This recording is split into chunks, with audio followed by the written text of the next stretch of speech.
good morning. My name is Beth MacDonald Stone. I'm an avid knitter and knitwear designer coming to you from balmy Bermuda. It's getting quite warm. I'm here in my t-shirts and sitting on my dress, which is slugging me. Yeah, so getting kind of warm, hot and steamy. There's been rain showers sitting off of us, so it's just really humid. But on the 24th of May, there's always a big running race, and always the weather changes right before this running race. And it did, just like expected. The few days before this huge half marathon, the May 24th half marathon, it got really steamy and sunny, and yeah, so I'm kind of glad I'm not running in it this year because it's brutal. Anyways, instead this year I'm actually flying out tomorrow to go to Seattle to catch up with the Grocery Girls cruise, leaving Seattle on Saturday. Oh, something just fell. Leaving Seattle on Saturday and going up to Alaska and back down, returning to Seattle, I believe the following Saturday. I think it's a 7-day cruise. I'm really excited. So because of that, this is going to be kind of a short, quick podcast today because I've got lots to do. Packing, yay, and just everything else that I always leave to the last minute, and I'm not a last minute person, so yeah, so let's get right into it. So today the pattern highlight is this Pothos Tee. I'm wearing this version here, and the other is on my dress form, which people have been giving me name suggestions for, everything from Audrey to, I can't remember, there's some really good ones, but yeah, anyways. So on us today is the Pothos Tee. Pothos is a kind of vine. I think it's kind of invasive, but I think it's really beautiful. Big, huge leaves. It climbs up over other trees, plants, buildings, etc. There's a lot on like telephone poles. They're huge, they're pretty. I really like them. And anyways, the stitch pattern, the stitch motif here, the leaf pattern really reminded me of the Pothos vine. So this is the Pothos Tee. It's a really simple, basically a raglan construction. Yeah, your raglan sections are these lace panels, and then of course you've got solid for your sleeves, front and back. The real option is whether you carry the lace pattern down the side, that's down the full length of the side. I love that. On the one I'm wearing, it stops here at the underarm, and I have sort of like faux seams, which is basically the purl stitch, going down. I like both really nice, but I wanted to show options. I used 2 different yarns, and now I knit this quite a while ago, so so why I'm saying that is because I'm wondering if this yarn is still available. This is Tahki Yarns, and this is Coronado, color 08. I like this yarn. There's a really beautiful drape to this one. That I think it's a more fitted one version too, if I remember correctly, or maybe not. But there's a nice drape and there's a nice sheen. This is, in my mind, a little bit dressier than the one I'm wearing. The one I'm wearing is Rowan Denim Revive in the color Darkness.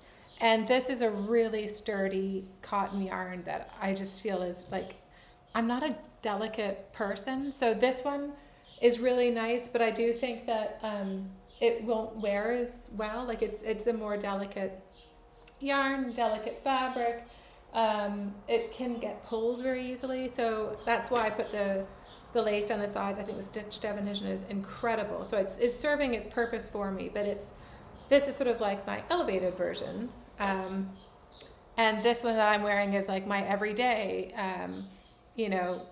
version. And I'm twisting this way so you can see how the lace, maybe I'll just try and twist my chair. Yeah, just a little bit, it helps. You can see the lace motif here, and you can see this is a bit more of like a true denim fabric. I find it really comfortable and really cool, almost more than this one here. So I love this Denim Revive. Think it's the business, and it looks like brand new, and it wears like, tough as nails, which is kind of my lifestyle. I'm just not, I play with my dog. Speaking of which, right on cue. I'll get into things. I'm absent-minded. This is really, I would definitely knit more in this Denim Revive, it's really fun to, like I said last time I talked to you, I was pulling out all the summer knits from other designers, my favorite ones, and sort of reminding myself of them and talking you through my favorite aspects of it.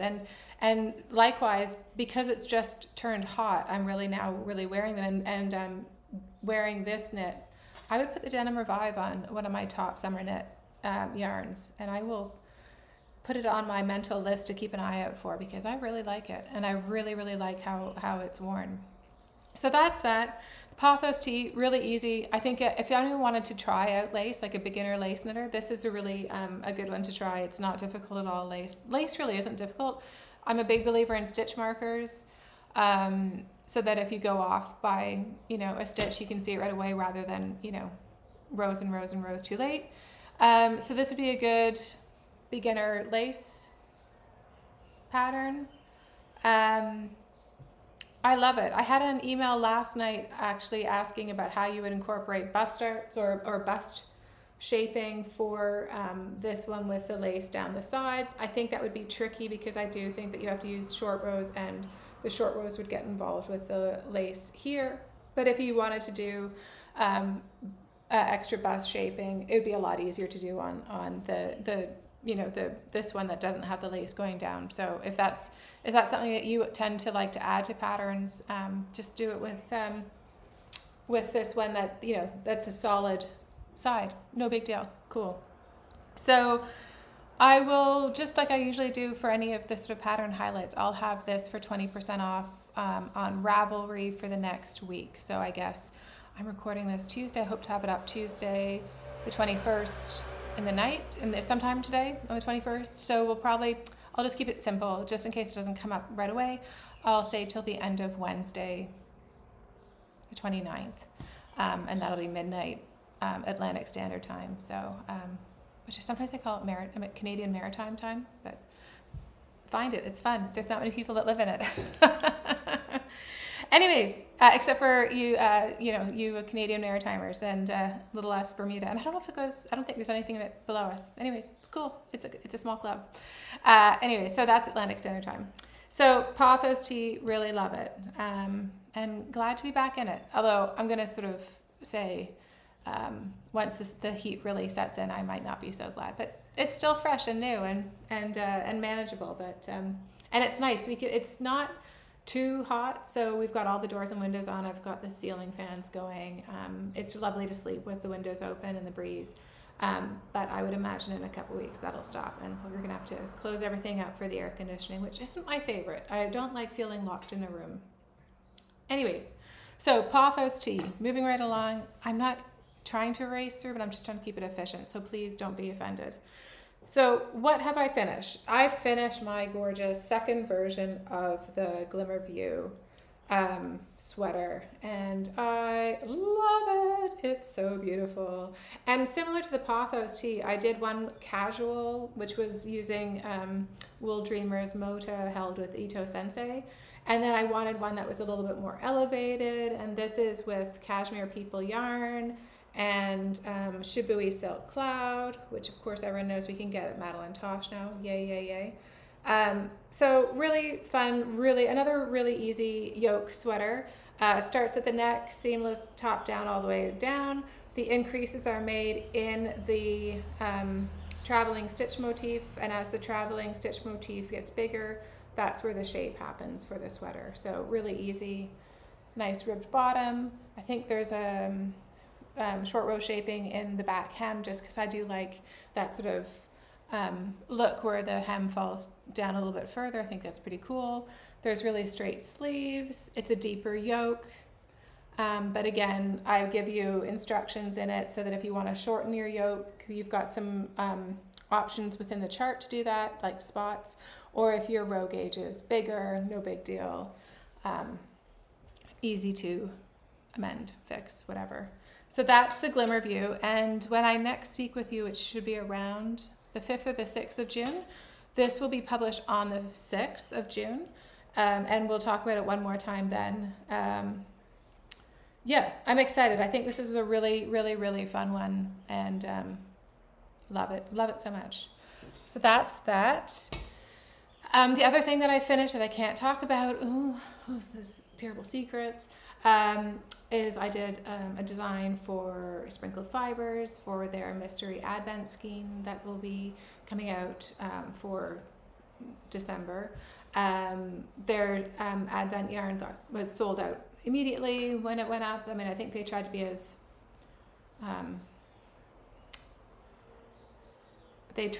as generous, or like opening it up to everyone as much as they could and giving everyone some spare time, or enough time. But of course, yeah, it's a lot of work and they can only do so many. So that has unfortunately sold out. The shawl design is lovely. I'm really excited about it. Really thrilled. Traveling stitches.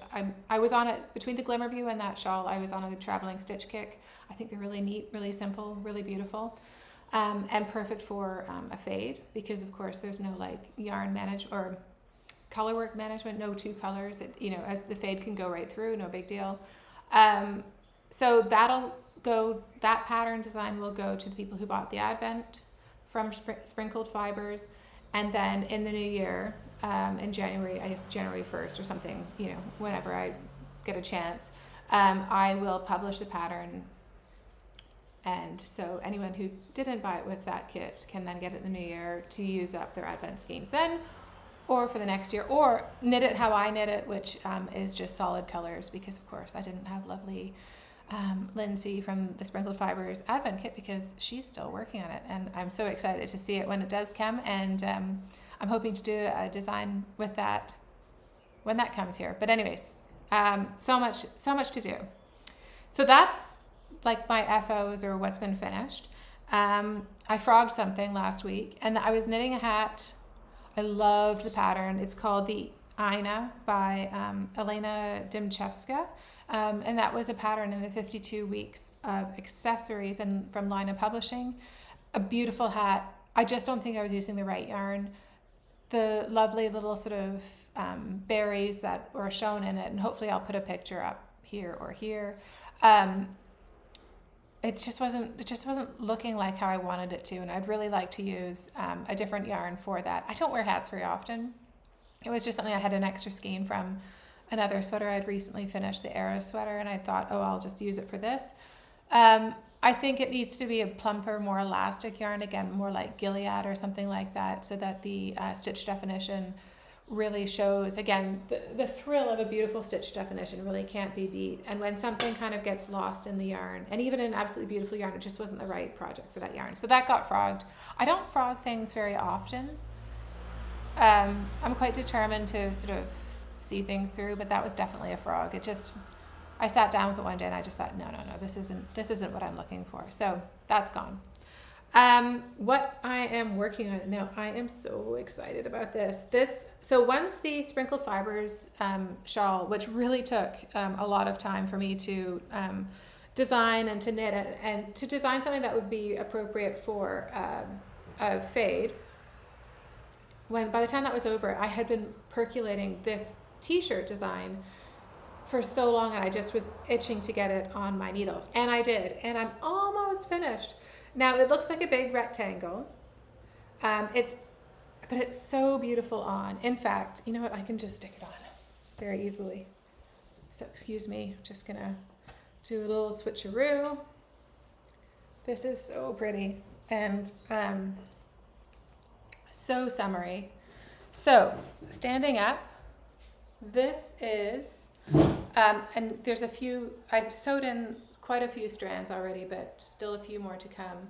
This is my favorite kind of boxy style. I like how the sleeves just fold in and sort of disappear. It's a boat neck construction, not something I do very often, but again, in the heat, I don't like really anything touching me too closely, and this really fits the bill. There is short row shaping because I don't like how my back is pronounced here. So there are short row shaping. There is a quick pickup round, and everything right from the cast on has this, which is gonna be better. That's perfect. You can see right from the beginning here where the cast on is to where the sleeves separate. It's basically the central double increase, not decrease. And that's really lovely and easy. The sleeves separate, I just did a slip stitch edge so that the sleeves aren't a feature, because the main feature is this slip stitch motif, and you can probably figure out why I would call it the Swell tee.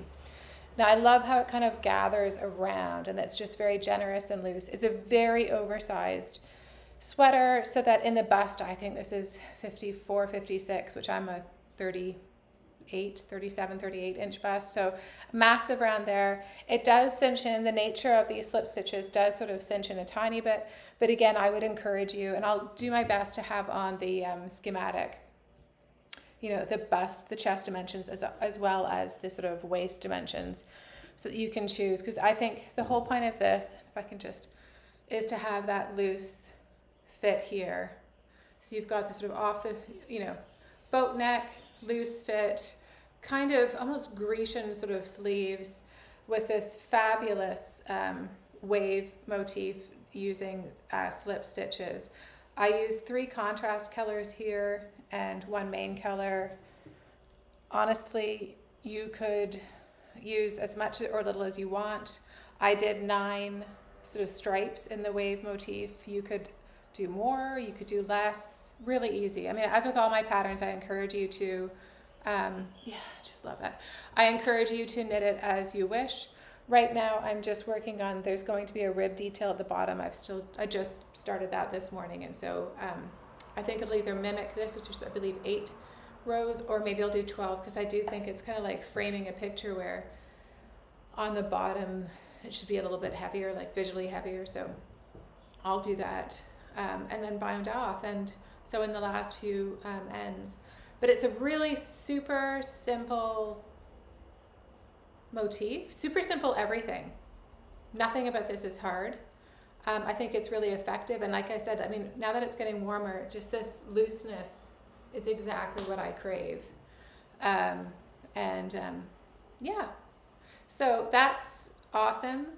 I want to finish knitting it before I go, and I've written up most of the pattern. Obviously I've got to scratch at a few things because I changed my mind. As I have a concept and a design, and so I'll write things down to work up to that stage. Quite often when I get to that stage, I've actually changed things on my needle, so then you fix the pattern and then sort of write on the next stage, and then, you know, can catch up. So basically I've just got to do a little bit of catch up from what I've actually done from what I originally designed. Yeah, and then I'll send it to the tech editor probably when I get back from the cruise, so that we can get this test knitted and going. And I'm so pleased with it. I hope you guys like it too, because I think it's, summer knits to me have to be really simple, and they have to really, really be flowy and cool and practical and not delicate, because I perspire very, very heavily. It's pretty gross. Whatever. It's Bermuda, it's hot. So it has not delicate, airy, lovely.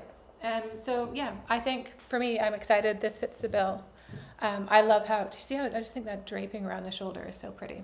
So yeah, anyways, and then this is back and forth, but yeah, so pleased. So that will be the Swell tee. The yarn I'm using is DeRerum Natura Antigone, and I used, let me just look at my notes for the names of the colors because I just can't remember names. So the main color I used is Graphite. The contrasting one, which is the lighter blue on the top of the crest of the waves, that's called Mistral.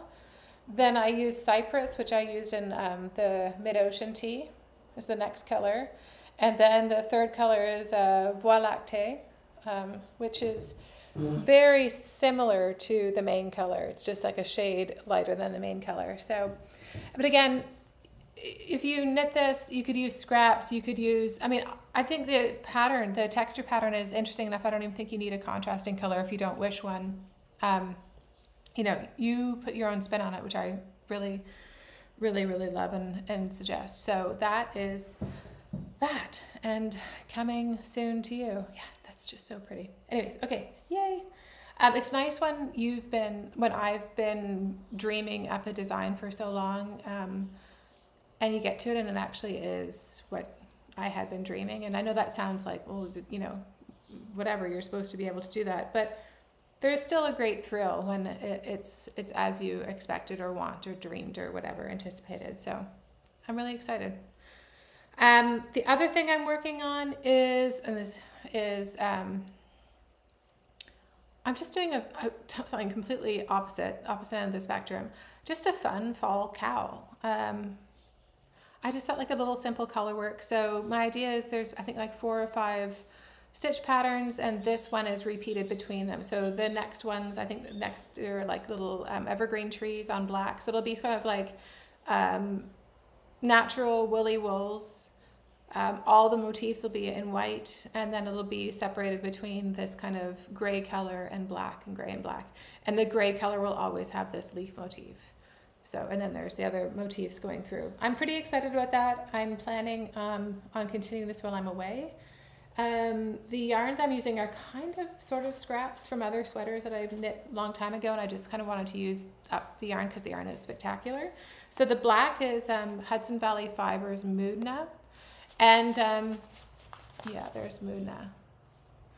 I bought from them almost every year from Rhinebeck. I really, really love their yarn. I've knit a sweater for me. I think the Rambling Woman by Caitlin Hunter, I used it, and also a sweater for a friend who's a skier. I knit him, we had skied together, and he looked like he needed a proper ski sweater. So I knitted him a ski sweater out of Moodna too. So these are the leftovers from both of those.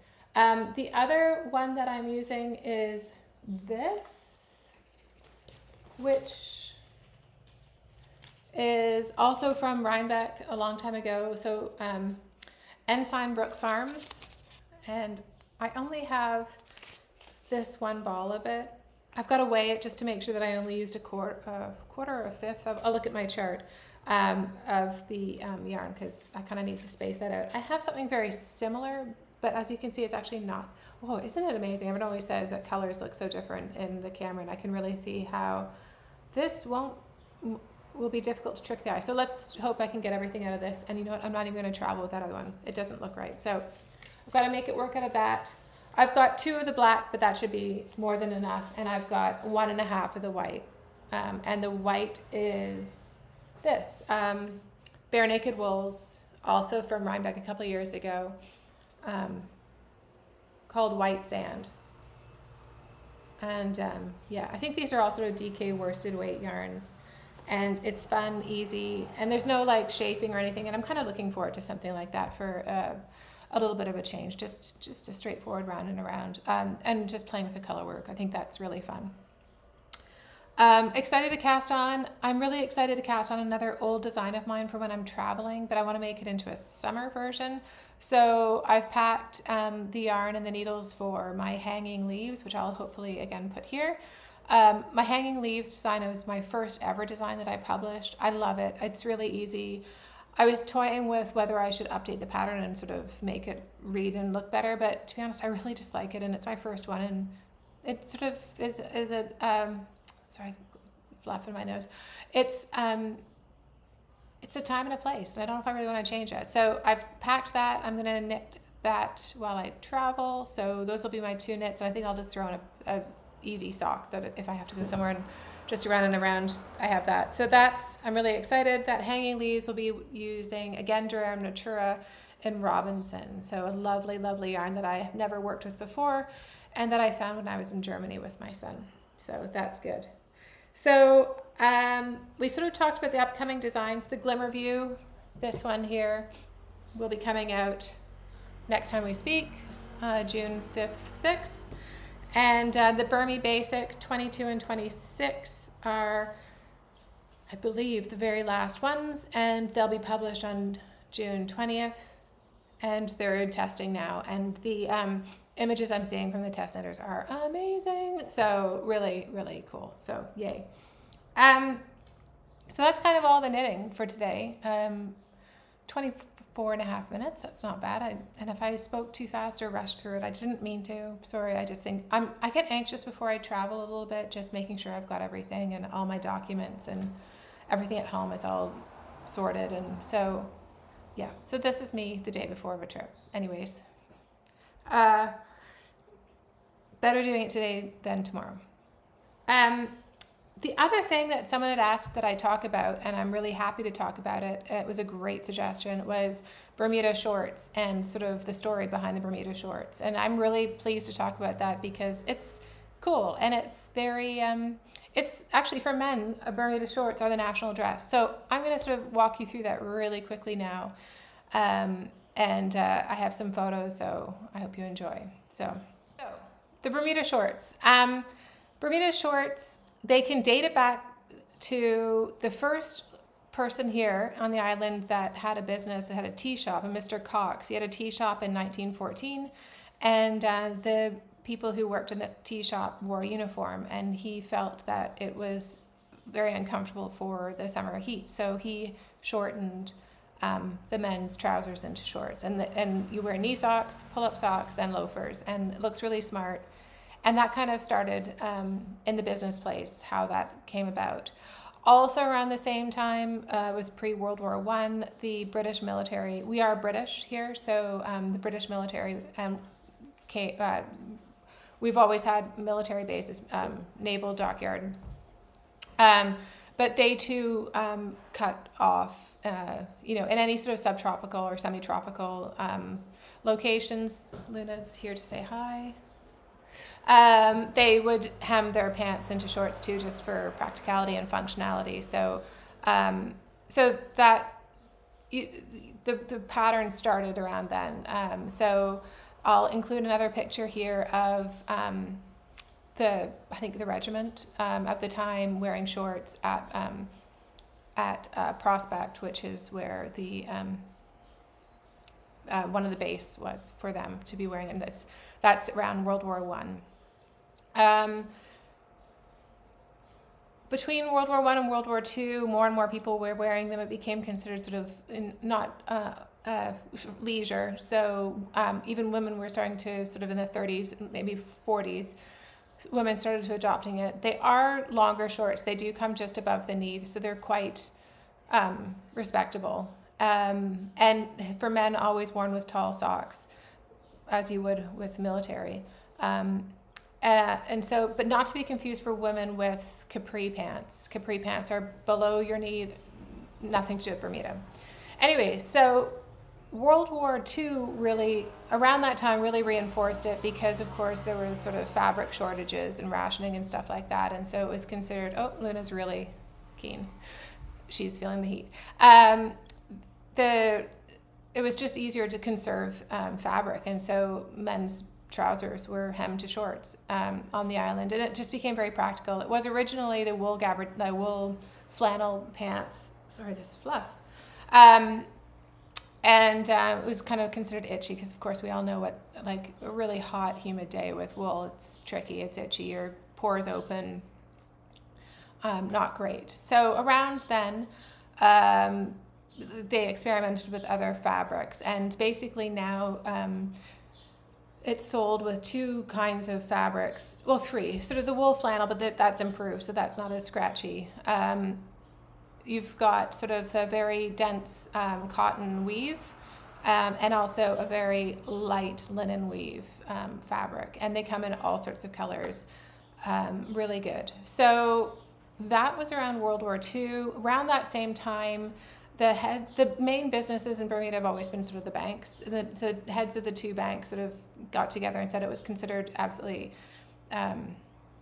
appropriate for men to wear the Bermuda shorts with the knee socks, loafers, tie, button-down jacket. And that's really when it became the national dress for Bermuda. So, yeah, I mean, if you go to weddings, and it sort of goes through everything from, you can casual it down with like a golf shirt and the Bermuda shorts, which is what my father used to wear all the time. And then you can dress it up with a button down, and then a button down with a tie, and you can take it to not tux, but formal. So weddings, a lot of time you'll see all the wedding party groomsmen, grooms, they'll be wearing, Bermuda shorts, pink shorts, yellow shorts, with a lovely tie, lovely smart shirt, and a navy blue blazer. The navy blue blazer is kind of standard. Black blazers look really harsh with it, I think, but navy blue is quite perfect. And the color of the colors that go through are really across the gamut. I think I'll include a picture of my husband where he's wearing the flannel kind of ones. But his favorite he has in the closet, he's got a yellow pair that I think a yellow linen pair, and a burnt red color for winter, which is a heavier one. And he looks really smart in those. I was looking through the photos, and of course it's everyday wear, so I haven't really, and my husband hasn't worked in a desk job. He came to work for my business as interior design 18 years ago. So when he was working at the Bank of Bermuda, he was a trader, and he wore it every day, but he would never sort of stop to take a picture because it's just like going to work every day. But he always looked so smart, really liked that. The other offshoot of the Bermuda shorts, and I think of the military side, was that school uniforms, especially British school uniforms, adopted it, and definitely in Bermuda, but even in the UK. So you'll see pictures of the little boys with their shorts, usually gray flannel, and they're, again, knee socks are kind of important because it's, a little bit more sharpish, tidy-ish. Yeah, so I'll insert a picture of my son when he was in primary school. In primary schools here, usually you wear khaki knee shorts, khaki Bermuda shorts, and a golf shirt. And then once you get to middle school or secondary school or senior school, that might be your summer uniform, and then in the winter uniform is the gray flannel Bermuda shorts, white and button-down shirt, the tie of your school, and a navy blue blazer, and knee socks, and polishable loafers, so no running shoes. So that's sort of classic school uniforms, and it's quite nice and it's practical. What else would I wanted to say? For women, in the 50s, it was recognized by Vogue as being stylish. So that's when sort of the women's sort of Bermuda shorts took off. They're not as specific. Like, there's a really specific cut of Bermuda shorts for men, where Bermuda shorts for women, I mean, basically it's just like a long short that goes above your knee. They've gone in and out of style for women's fashion. The 50s and 60s was very popular. And I remember in the 90s, I remember Prada did a whole line of Bermuda shorts that were really cool. So they come in and out of Vogue, literally. Yeah, but so for the men, that's considered our national dress. And I've got some fun pictures. I think I'll include a picture of a friend we ran into in town on Friday in front of, ironically, the government building. And he was looking quite dapper. His office is more casual, so you'll recognize that he's wearing a more casual button down and no tie and no blazer. His office is like that, but still knee socks, and he's looking good. I'll include some other photos of more sort of stock imagery, just so you can really see how proper businessmen would wear that. Women, of course, for business, wear suits or skirts or dresses. Again, it can get quite hot, so they'll have a variety of, more comfortable clothes. It's not as uniform-like. And as things have gotten more casual, I see it less and less, which is a shame, because it's lovely to see the men in their Bermuda shorts. It's nice to check out men's legs, because for once that's a thing. The other funny thing with Bermuda shorts, especially the summer linen weight, in the front they have pockets, so that it's like double lined, but in the back there's nothing. And so I always think it's funny because you can see men walking down the street with like their boxers that, like blue polka dots through the back of the linen shorts, which, they obviously didn't look on a two-way mirror, but that's always really fun. Yeah, so historically they were always sold at two department stores. We had very old department stores called Smith's or Trimmingham's. Those two department stores sort of didn't make it in the last 15 years, just too much, they were both selling the same long. Anyways, the two department stores aren't around anymore, but since then, a neat and very entrepreneurial girl, and I can't remember her name, but she opened a store called Tabs Bermuda, and I'll put a link to that down below so that you can, check it out. But Tabs is sort of where you go to buy your Bermuda shorts now, and you'll see the riot of colors. Like, the colors are great. And again, when you're wearing it with a nice smart tie and a white shirt and a navy blue blazer and navy blue knee socks, it looks really cool. It's not garish at all, I don't think. I know my dad in Toronto, because he lived in Bermuda and Toronto, but mostly in Toronto, Canada. In the summertime, he would, as retired, he would wear his Bermuda shorts, and if you want to casual it down so that you're not wearing the knee socks, what you would do is you would just wear sort of docksiders. So you wear docksiders, older Bermuda shorts, like you have your good ones, and then you have your sort of more tired ones. So older, more casual Bermuda shorts, and then he'd wear like a Madras button-down shirt, and he looked really smart. And I don't remember in Toronto that he looked out of place. So, and Toronto's, especially when I was growing up, was more conservative, I guess. I don't know. He looked fine. It looked practical. It was great in the summer. He would mow the lawn like that. He'd go to the store. So I do think you see more of the look around the world. I think it's been definitely adopted, and ironically, I guess a little bit less here. I mean, it's not across the board. I think I got that before the phone made a huge. Anyway, so that's kind of Bermuda shorts. I'm looking at my notes to make sure I hadn't. I think I've hit everything. Again, I'll link Tabs Bermuda below so you can check it out. And if you want your own set of Bermuda shorts for you or your partner or whatever, they're very cool. They're very cute on little kids. Yeah. Oh, and then just back to school uniforms. The Bermuda shorts are worn by girls and boys for school uniforms. It's no big deal. There's also an option at the schools that Oliver went to. They were co-ed, so they had little like skirts too, especially for the young little teeny girls, if they preferred that. And then I know the high school for girls, BHS, they do little pinafores for the young ones. But Bermuda shorts are, they're almost now in the kind of uniform look, unisex, but in the dress form, business attire, very much men. Women wouldn't wear Bermuda shorts to an office situation. That's true. I've never seen a woman wear Bermuda shorts, pants, slacks, skirts, whatever, but the proper Bermuda shorts, and they're very straight cut.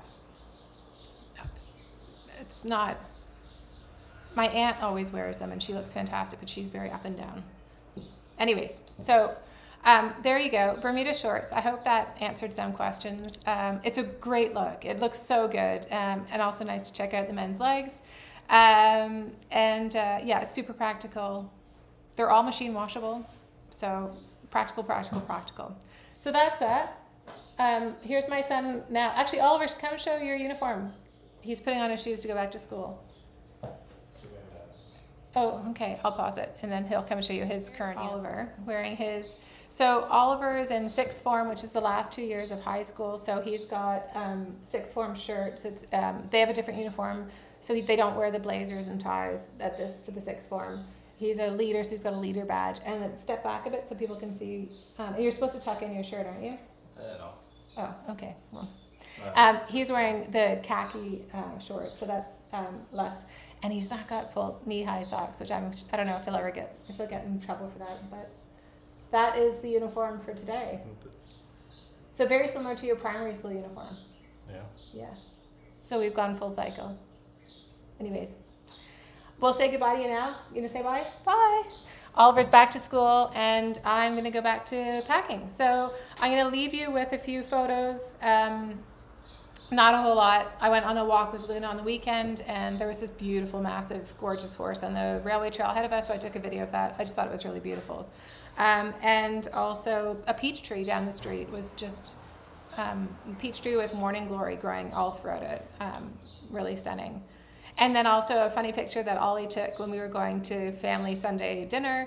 There was a guy driving down Front Street in Hamilton with a bucket on the back of his bike with a fish tail. So he was going for his Sunday dinner too. So leave you with that. Enjoy. Thanks as always. And I'll see you in 2 weeks. Happy knitting. Enjoy.